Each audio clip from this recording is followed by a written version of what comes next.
मैं आपका स्वागत इस पहले सप्ताह की ट्रेनिंग में करना चाहता हूं, जहां पर हम सीख रहे हैं कि कैसे हम परमेश्वर के प्रेम को अपने प्रियजनों के साथ बांट सकते हैं इस क्रिसमस के दौरान। आइए हम पहले सप्ताह की ट्रेनिंग में चलते हैं। मैं आपका स्वागत प्रभु यीशु के नाम से करता हूं। मैं आपकी सराहना करता हूं कि आपने समय निकाला है कि आप इस संदेश को सुन सकें। और हम जहां 4 सप्ताह के लिए प्रभु के वचन को सीखने जा रहे हैं, और मैं विश्वास करता हूं कि परमेश्वर हमारे परिवार को बदलने जा रहा है, इसलिए नहीं जो हम करें परंतु उसके महान प्रेम के द्वारा।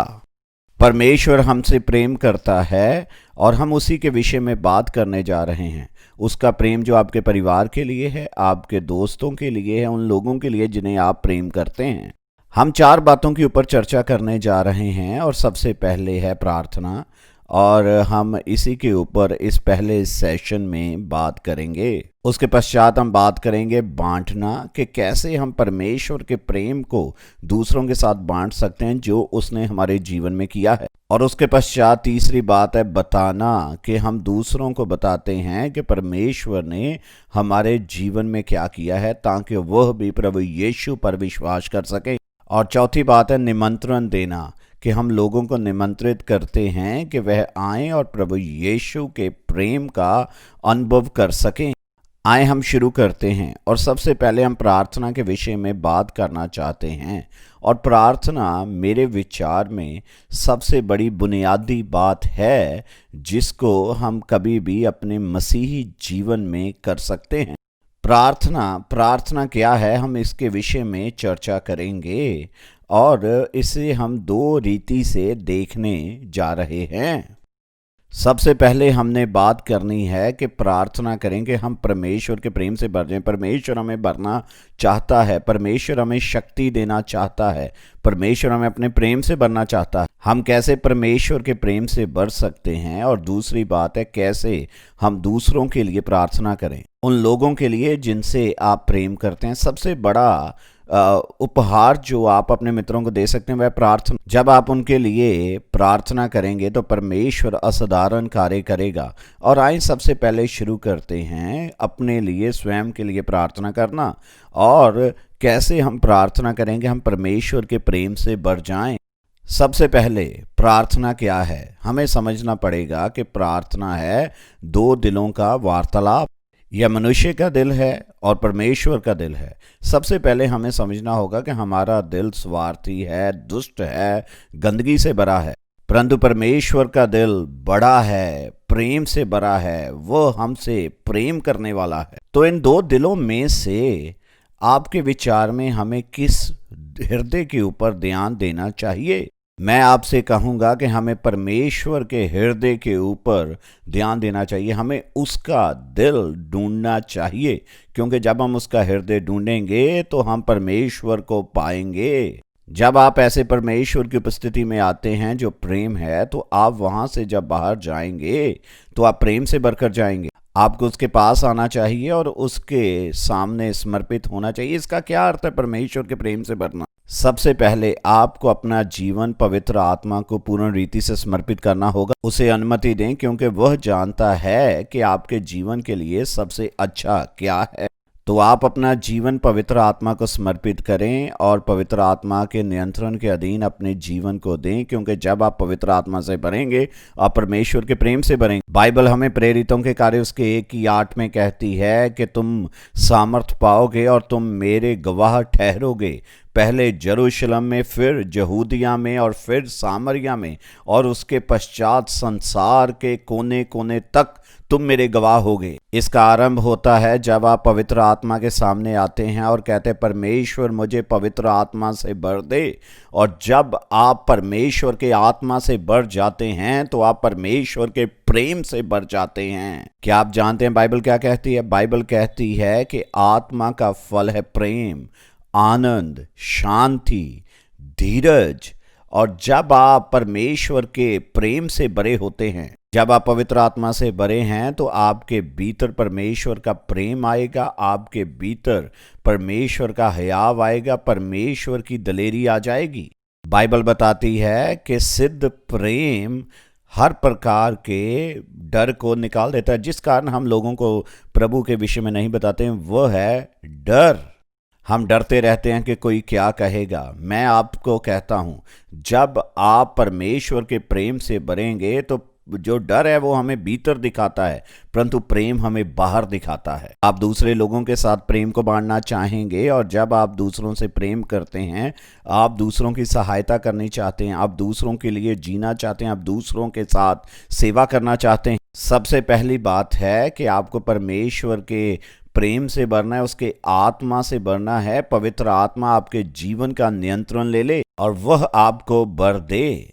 और इसी क्षण क्यों नहीं आप समय निकालते और कहते, परमेश्वर मुझे आप अपने प्रेम से भर दें, मुझे आप अपने पवित्र आत्मा से भर दें, मेरा नियंत्रण ले लें। आप परमेश्वर से कहें कि वह आपको अपने पवित्र आत्मा से भर दे, क्योंकि जब आप ऐसा करेंगे, इसका आरंभ होता है जब आप अपने जीवन का समर्पण परमेश्वर के सामने करते हैं।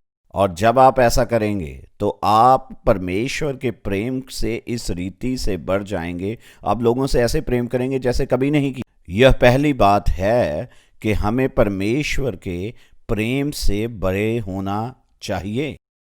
और फिर दूसरी बात है, जब हम परमेश्वर के प्रेम से बड़े होते हैं तो हमें दूसरे लोगों के लिए प्रार्थना करनी चाहिए। कैसे हम कर सकते हैं? सबसे पहले हमें दूसरे लोगों के लिए प्रार्थना करनी है कि वह परमेश्वर के प्रेम को जाने, क्योंकि बाइबल कहती है परमेश्वर ने जगत से ऐसा प्रेम रखा कि उसने अपना इकलौता पुत्र दे दिया कि जो कोई उस पर विश्वास करे नाश ना हो परंतु अनंत जीवन प्राप्त करे। परमेश्वर प्रेम करता है, वह ना केवल आपसे प्रेम करता है परंतु आपके माता पिता से प्रेम करता है, आपके भाई बहनों से, आपके मित्रों से, उन लोगों से जिनकी आप परवाह करते हैं, वह उनसे प्रेम करता है। और परमेश्वर ने उनसे इतना प्रेम किया कि उसने अपने इकलौते पुत्र को इस संसार में मरने को भेज दिया। और हम क्यों प्रार्थना करते हैं? क्योंकि परमेश्वर प्रेम करता। तो हमें उनके लिए प्रार्थना करनी चाहिए कि वह परमेश्वर के प्रेम को प्रभु यीशु मसीह के द्वारा जान पाएं। अब हमें लोगों के लिए प्रार्थना करनी चाहिए कि लोगों के जीवन में परमेश्वर ऐसे लोगों को लेकर आए जो उन्हें दिखा सकें परमेश्वर का प्रेम प्रभु यीशु के द्वारा, कि प्रभु यीशु इस संसार में क्यों आए हैं। वह एक ही कारण से इस संसार में आए हैं, और वह कारण है कि वह इस संसार के पापों को अपने ऊपर उठाने के लिए आए हैं, क्योंकि परमेश्वर आपसे प्रेम करता है। तो हमें उनके लिए प्रार्थना करनी चाहिए कि परमेश्वर उनके जीवन में किसी ऐसे व्यक्ति को लेकर आए जो उनके ऊपर इस बात को प्रकट करे कि परमेश्वर उनसे क्यों प्रेम करता है यीशु में, ताकि वह उन्हें बता सकें कि परमेश्वर उनसे प्रेम करता है। प्रभु यीशु उनके पापों के लिए क्रूस पर मर गया, वह दफना दिया गया, और वह तीसरे दिन परमेश्वर ने उसे मुर्दों में से जिला दिया, और अब वह आकर आपके जीवन में बसना चाहता है।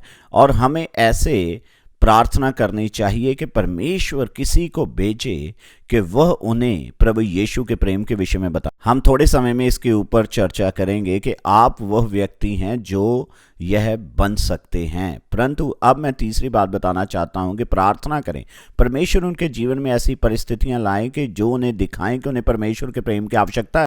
आप देखें, कई बार हम सोचते हैं कि मैं तो अच्छा व्यक्ति हूं, मैंने कोई खास गलती नहीं की है, परंतु मैं भी ऐसा नहीं हूं। हम सभी गलत हैं, और बाइबल कहते हैं हम सभी ने पाप किया और परमेश्वर की महिमा से दूर हैं। आपने पाप किया है, मैंने पाप किया है, हम सभी ने पाप किया है। और कई बार हम क्या करते हैं, हम अपने पाप को ढांपने की कोशिश करते हैं। तो कई बार हम अपनी परिस्थितियों के द्वारा और बातों के द्वारा इन्हें ढांपने की कोशिश करते हैं, परंतु हमें यह प्रार्थना करनी चाहिए कि परमेश्वर अपने ऐसी परिस्थितियां लोगों के जीवन में लेकर आए कि उन्हें अपनी आवश्यकता महसूस हो, कि उन्हें परमेश्वर के प्रेम की जरूरत है। हम उन लोगों के जीवन के लिए प्रार्थना करें कि ऐसी परिस्थितियां आए। और मैं यहाँ पर बहुत ही व्यवहारिक होना चाहता हूँ ताकि हम व्यवहारिक रीति से प्रार्थना कर सकें। आप देखें, हमारा यहाँ उद्देश्य केवल लोगों को प्रार्थना करना नहीं है परंतु उनके साथ बांटना भी है। हम चाहते हैं हम उनके लिए प्रार्थना करें, फिर हम बांटें कि यीशु ने उनके लिए क्या किया, और उसके पश्चात हम उन्हें बुलाएं, और उसके पश्चात हम उन्हें निमंत्रण दें यीशु के पास आने, कि वह उस प्रेम का अपने जीवन में अनुभव कर सकें। आइए मैं आपको उत्साहित करता हूं कि हमारे पास एक योजना है जिसके द्वारा आप लोगों के लिए प्रार्थना कर सकते हैं।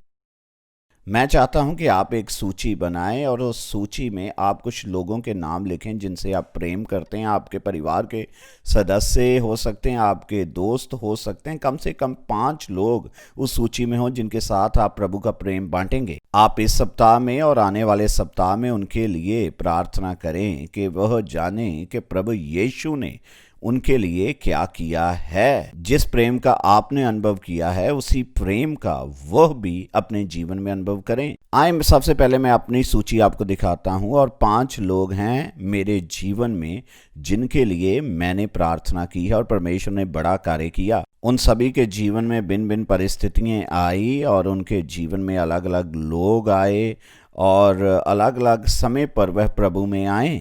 जब मैं मसीह में आया तो मेरे परिवार में मैं सबसे पहला व्यक्ति था और मैंने सबसे पहले जिसके साथ प्रभु का प्रेम बांटा वो था मेरे पिताजी, मेरी माँ, मेरे भाई, मेरी बहन और मेरे मित्र, क्योंकि मैं उनसे प्रेम करता था और मैं चाहता था कि वह भी परमेश्वर के प्रेम को जाने कि कैसे यीशु ने मेरे पापों को क्षमा कर दिया, कि कैसे उसने मेरे जीवन को बदल दिया और वही काम जो उसने मुझ में किया वो उनमें भी करना चाहता है। और सबसे पहला व्यक्ति जिसके साथ मैंने जाकर प्रभु का वचन बांटा वह थे मेरे पिताजी। और आप देखें मेरे पिताजी जो थे वह बीमार रहते थे और कुछ समय पश्चात उनकी मृत्यु हो गई थी। परंतु इससे पहले कि उनकी मृत्यु हुई मेरे चर्च से कुछ आदमी लोग आए और उन्होंने उसके साथ परमेश्वर का प्रेम बांटा, क्योंकि मैंने बताया था कि हम प्रार्थना करेंगे परमेश्वर लोगों को भेजे। वह आए, उन्होंने उसके बेड के पास बैठकर बाइबल को खोला और उसे परमेश्वर का वचन सुनाया और उसने प्रत्युत्तर दिया और उसने प्रभु यीशु को पा लिया। उन्होंने इस आश्वासन को पा लिया कि वह स्वर्ग जा रहे हैं। सो सबसे पहले व्यक्ति जिन्हों को मैं प्रेम करता था वह तो मेरे पिता। दूसरा व्यक्ति जो प्रभु में आया था वो था मेरा एक मित्र। आप देखें मेरा एक दोस्त हुआ करता था और हम दोनों दारू पीते थे और हमारा जीवन पूर्ण रीति से मेस्ड अप हुआ पड़ा था। और एक दिन मैं यीशु में आ गया और मेरा दोस्त मुझे मिलने के लिए आया। उसने मेरी माँ से पूछा सैमी कहाँ है, और वो कहती वह तो चर्च में है। उसने कहा चर्च, वो चर्च में क्या कर रहा है? मेरी तो गाड़ी में दारू की बोतल्स पड़ी हैं और हम तो बीच पर पीने के लिए जा रहे हैं। और वह चर्च में गया और उसने देखा कि मैं यीशु की आराधना कर रहा था और वो मुझे कहने लगा सैमी छोड़ो इन सभी बातों को, आओ जाकर दारू पीते हैं। मैंने कहा फ्रेड, मैं इस बात को नहीं भूल सकता। यीशु मसीह ने मेरे जीवन को बदल दिया है और वही मेरा मुक्तिदाता बन गया है। उसने मुझे बदल दिया है, उसने मुझे नया हृदय दे दिया है और मैं चाहता हूं कि तुम भी उसके ऊपर विश्वास करो। आपको पता है उसने क्या किया? वह मुझ पर हंसने लगा और वह गया और उसने बहुत शराब पी और वह कहने लगा, थोड़े समय बाद उसका मुझे फ़ोन आया और मुझे कहने लगा सैमी मेरे पास आओ, मेरी सहायता करो, मुझे सहायता की आवश्यकता है। जब मैंने शराब पी रखी थी मैं एक ही बात के विषय में सोच रहा था और वह था जो तुमने मुझे यीशु के विषय में बताया था। और वह प्रभु में आ गया। और तीसरी जो औरत थी जो प्रभु में आई वो मेरी बहन थी।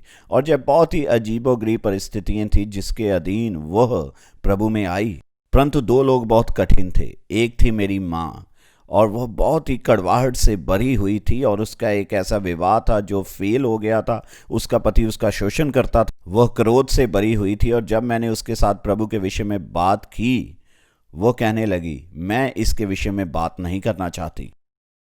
और मैंने उसके लिए प्रार्थना की, 1 सप्ताह के लिए नहीं, 1 महीने के लिए नहीं, 1 वर्ष के लिए नहीं, 10 वर्षों के लिए नहीं, 20 वर्षों के लिए नहीं, परंतु 25 वर्षों के लिए मैंने उसके लिए प्रार्थना की। और एक दिन उसने यीशु को अपने जीवन में बुला लिया और परमेश्वर ने उसे कड़वाहट से चंगा कर दिया जो उसके भीतर थी। और अंतिम व्यक्ति मेरा भाई था और आप उससे बात भी नहीं कर सकते थे क्योंकि वह हर वक्त शराब में लुप्त रहता था। और एक दिन उसने शराब पी रखी थी और वह काम से घर वापस आ रहा था और पुलिस वालों ने उसे पकड़ लिया और उसे हिरासत में ले लिया। और जब वह जेल में था तो मैंने उससे पूछा लैरी तुमने क्या किया जब तुम जेल में थे? और वह कहता मैं खूनी के साथ कमरे में था और मैंने क्या किया? मैंने कहा तुमने क्या किया? और वह कहने लगा मैंने प्रभु के नाम को पुकारा और प्रभु यीशु आए और उसने मुझे स्वतंत्र कर दिया। और ऐसे वह 5 लोग प्रभु में आ गए। और एक और बात, उस दिन से लेकर आज के दिन तक मेरा जो भाई है वह शराब से दूर रहा है। यीशु मसीह ने उसे स्वतंत्र कर दिया। आप देखें, इनमें से प्रत्येक के लिए मैंने प्रार्थना की और मैं चाहता हूं आप यह काम करें। इस सप्ताह आप यह काम करें, क्योंकि मैं आपके साथ छोटे छोटे मैसेजेस इस विषय पर बांटना जा रहा हूं। मैं आपको उत्साहित करने जा रहा हूं कि आप प्रार्थना करें और दूसरों के साथ बांटें। मैं चाहता हूं इसी वक्त आप एक काम करें, आप 5 लोगों की सूची बनाएं जिनसे आप प्रेम करते हैं। 5 से 10 लोगों की आप सूची बनाएं जिनसे आप प्रेम करते हैं, जिन्हें आप चाहते हैं कि वह प्रभु के प्रेम को जानें, और आप उनके लिए प्रार्थना करना आरंभ करें। प्रार्थना करें कि परमेश्वर उनके जीवन में कार्य करे। और मैं चाहता हूं कि आप प्रार्थना करें कि प्रभु यीशु आपको हयात दे, साहस दे कि इस सप्ताह आप उनके पास जाकर उन्हें बता सकें परमेश्वर ने आपके लिए क्या किया है। आए हम इसी वक्त प्रार्थना करें। और मैं मैं आपके आगे प्रार्थना करता हूं कि जिन लोगों ने आज तेरे वचन को सुना है, प्रभु आप इनके जीवन में कार्य करें, इन्हें अपनी आत्मा से भरें, इन्हें अपने प्रेम से भरें, इन्हें अपने साहस से भर दें कि प्रभु यह आपके गवाह बने। और उसके पश्चात पिता आप इन्हें प्रार्थना करने का साहस दें, परमेश्वर का प्रेम बांटने के लिए आप इनकी शक्ति दें इन्हें कि यह प्रार्थना करें और दूसरों के साथ बांटें जो यीशु ने इनके लिए क्या किया है। धन्यवाद जो आप करने वाले हैं, मैं यह यीशु के नाम से मांगता हूँ, आमीन। प्रभु आपको आशीष दे।